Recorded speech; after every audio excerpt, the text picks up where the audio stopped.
Interessante esse trecho da sua fala, Marcos, onde você diz que muitas pessoas acreditam estar no caminho da Libras, mas não estão.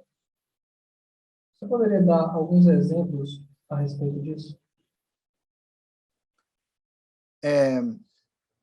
Quando eu comecei a aprender Libras, eu fazia um cursinho na igreja. As pessoas que estavam participando daquele curso ali, né, auxiliando, né, tinham alguns intérpretes auxiliando no curso, tinha um professor surdo, que era professor em vários lugares diferentes. Anos depois, ele até coordenava algumas outras instituições e tudo, mas aquele período lá em que eu fiz esse cursinho, eu recebi uma apostila, tinha alguns vídeos, na época era fita de vídeo ainda, uns vídeos VHS, e eu ficava observando que aquelas intérpretes que auxiliavam no curso, elas sabiam a Libras de verdade. Elas se comunicavam com surdos muito, muito, muito bem. Elas interpretavam muito bem. Mas no cursinho de Libras, a gente não aprendeu a fazer isso. Então, de alguma forma, elas tinham feito algo naquela época que no cursinho eles não conseguiram repassar. Existia uma diferença entre o que elas sabiam fazer e aquilo que elas sabiam ensinar no cursinho. Até porque a maior parte do tempo quem ensinava era esse professor surdo. Mas e o que aconteceu? Eu achei que ali eu ia aprender realmente a me comunicar com os surdos. O professor era surdo. Eu não conseguia me comunicar com ele. No último dia do cursinho, eu lembro que tinha que contar uma piada lá e tal, e essa era a atividade, né? E cada um foi contar uma piada. Todo mundo que foi contar a piada, inclusive eu, essas intérpretes tiveram que recontar a piada de novo em Libras. Então, tipo, eu fiquei ali 6 meses aprendendo Libras, mas no final eu não conseguia passar para o surdo aquilo que eu queria passar, percebe? E aí o tempo foi passando e eu vi que isso aconteceu comigo e aconteceu com todo mundo daquele cursinho. Tanto é que, daquelas pessoas que fizeram esse cursinho naquela época, somente eu continuo na Libras, percebe? Então, eu comecei a observar também em outros cursinhos de Libras que eu acabei conhecendo outras pessoas. Alguns anos depois, eu comecei a fazer um outro cursinho numa instituição de surdos. Lá eu tinha contato com outros surdos, professores, né? Tinham muitas turmas diferentes em paralelo acontecendo, de vários módulos. E observando meus colegas ali, e eu buscando aprender, buscando aprofundar mais, teve um dia que o professor, meu professor surdo desse segundo cursinho, amiga minha, que também era intérprete, né, lá na igreja e que ajudava nesse primeiro curso lá que eu tinha feito, ela foi fazer esse curso junto comigo para, assim, por me acompanhar, por me incentivar, né, no caminho da Libras. E nesse dia, ela foi e fez uma pergunta para o professor para ele ensinar algumas coisas. Eu lembro direitinho que ele ensinou esse sinal aqui.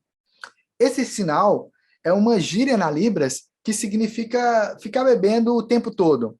É aquela pessoa que fica virando todas as garrafas, sabe? Que bebe todas. Quando eu vi esse sinal, aí eu falei, caraca, velho. Aí, tipo, meus olhos assim brilharam muito, muito, muito, porque eu vi que era um sinal diferente. Era um sinal que, de alguma forma, ele tinha algo diferente nele. Não pela bebida em si, mas pelo sinal, sabe? Tinha uma característica diferente ali. Que a gente foi pedir o professor para ensinar mais disso. E na hora que a gente pediu o professor para ensinar mais coisas assim que os surdos realmente usam no dia a dia, ele fez assim, tal, e aí ele apontou assim por uma apostila, na verdade, nem era apostila, era uma pasta gigante assim que ele tinha montado uma pasta com vários materiais daquela instituição. Então ele apontou assim, dizendo, eu só posso fazer o que está aqui. Ele usou esse sinal aqui, teve um outro episódio que eu falei sobre ele, é um sinal que significa muitas coisas na Libras, mas significa tanto obedecer, como respeitar, mas também pode significar você fechar os seus olhos para qualquer outra coisa e fazer só aquilo, entende? E é justamente isso que ele quis dizer, que ele não podia fazer mais nada no curso a não ser aquilo que estivesse ali. Beleza. Qual foi o resultado disso? A maioria das pessoas que fizeram o módulo 1 não chegaram no módulo 2. Percebe? E isso lá nesse cursinho que eu estava fazendo. E a maioria do módulo 2 não chegaram no módulo 3. Então, a cada semestre, porque foi 1 ano e meio lá, o que aconteceu foi que entrando novas pessoas na turma, pessoas com aprendizados completamente diferentes. E aí eu ia perguntar, não, eu fiz um módulo 1, foi aqui não, foi em outro lugar. E aí eu ia perguntar para a pessoa, ia tentar entender o que ela tinha aprendido da Libras, e era outra coisa, completamente diferente. Então, o que era o módulo 1 ali, era totalmente diferente do que eu tinha aprendido lá atrás, no cursinho básico que eu fiz, que é totalmente diferente do que as outras instituições ensinam. Então, tipo assim, o que é básico realmente, entendeu? Então, observando essas coisas todas, eu comecei a perceber que aquilo que realmente é essencial na Libras, olha que engraçado isso, né? Aquilo que é realmente essencial na Libras, os cursinhos tradicionais não ensinam. E é por isso que tanta gente, quando chega para conversar com o surdo, mesmo já tendo feito cursinho, pós-graduação, curso de igreja, curso de instituição de surdo, curso de faculdade, e por aí vai, mesmo depois da pessoa ter feito isso tudo, ela chega na frente do surdo e não consegue comunicar. Entende? É por causa disso. Porque ela aprendeu algumas coisinhas ali, sabe? Fazer alguns sinais, às vezes até consegue montar algumas frases, mas ela não está realmente preparada. Ela não consegue se comunicar. Foi por causa disso, inclusive, que eu e Raquel, criamos o método Libras Essencial. Porque eu e Raquel, a gente estava incomodado, porque tem pessoas que querem aprender a Libras porque elas têm um parente surdo, têm um amigo surdo, trabalha com alguém que é surdo, quer aprender porque pode aparecer um surdo no trabalho dela, né? Então, o Libras Essencial, ele mostra exatamente isso, mostra o caminho da Libras. Porém, ele mostra isso passo a passo. Alguém que não sabe nada, nada, nada de Libras, vai fazer o Libras Essencial e a pessoa conclui o Libras Essencial, ela sabe se comunicar com surdos.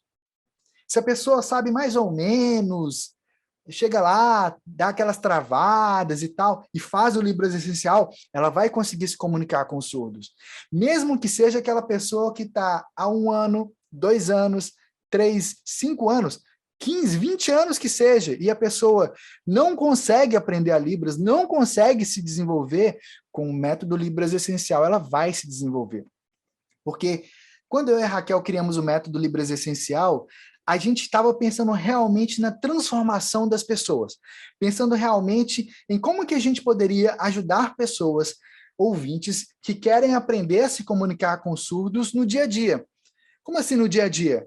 Porque no Brasil são mais de 9,7 milhões de surdos, segundo o censo do IBGE de 2010.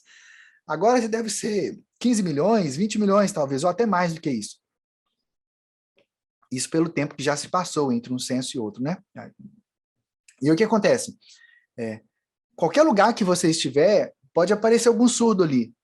E você está preparado para atender esses surdos? Se você está no seu trabalho, vem um surdo, você está preparado?